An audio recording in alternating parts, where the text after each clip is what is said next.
Have you applied or finished your applications for college? Well, if you haven't, here are some tips from one of the guidance counselors at T.O. Hanna, Ms. Burnt.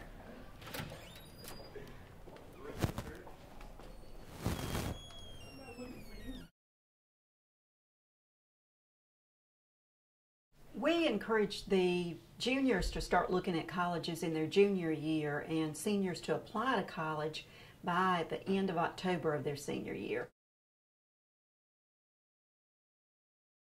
Usually we encourage students to apply to 3 to 5 colleges. Some colleges right now, application fees run as much as $60 or more, so that's why we want you to look at colleges early in that junior year. Yes, it's important because they have rolling admissions, a lot of colleges do, and that means that once they get the record number of applicants, then they cut the admissions off. So we want you to apply early so you can have every chance to get into the college you want to. Early action means that you can apply to several colleges early in your senior year, and then they will tell you as soon as they can, or at least by the spring, whether or not you are enrolled in that college. Early decision is a binding agreement between you and the college. If they give you an acceptable financial aid package, then you do have to turn down all the other schools you applied to in the early decision process.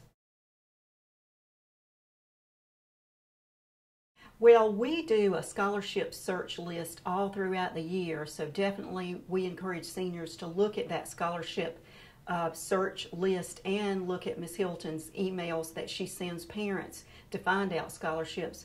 Also, in January of the senior year, parents should all complete the financial aid form, the FAFSA. That's based on their tax return for the preceding school year, so we want you to fill out that form every year. Even if parents make a substantial amount of money, they could still get financial aid through the South Carolina Tuition Grants Program. That's up to $3,100 a year by filling out the FAFSA if you're looking at a private college. It does in some cases because some private scholarships and donors look at that. They look for engineering majors or majors going into the medical field. And Morgan, they even look at students of ethnic background because their students, say there's a Hispanic scholarship in Greenville that they give. So a lot of fraternities and sororities also look for students to give scholarships to. Generally, the rule of thumb is 3 letters of recommendation in their file.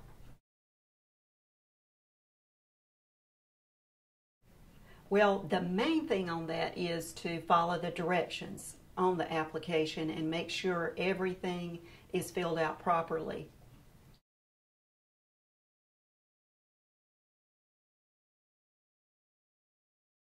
Definitely, I would recommend doing the optional essay because if a student is on the borderline of getting in, some college admissions officers may go back to that application and look at that. That is there for a reason, so definitely fill it out.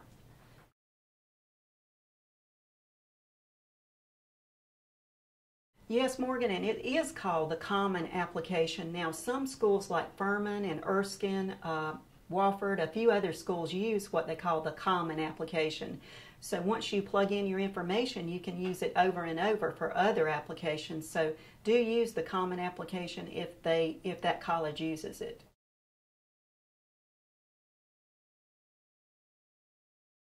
The biggest mistake on the interview process would be not being honest with the admissions officer or not being honest with the scholarship committee, whatever you're interviewing for. Let them know what you intend to major in, why you want to go there, and what needs that you have, like a financial aid package that needs to be met.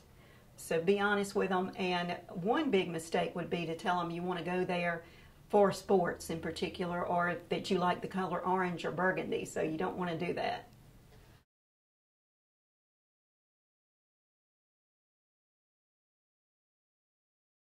It won't always keep you from getting accepted, but they do look at both.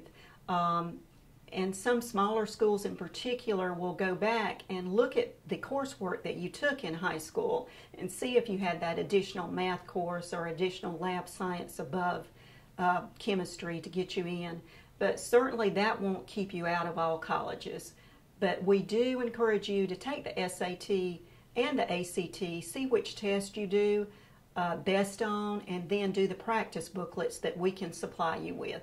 For more information about college application do's and don'ts, please visit the T.L. Hanna website.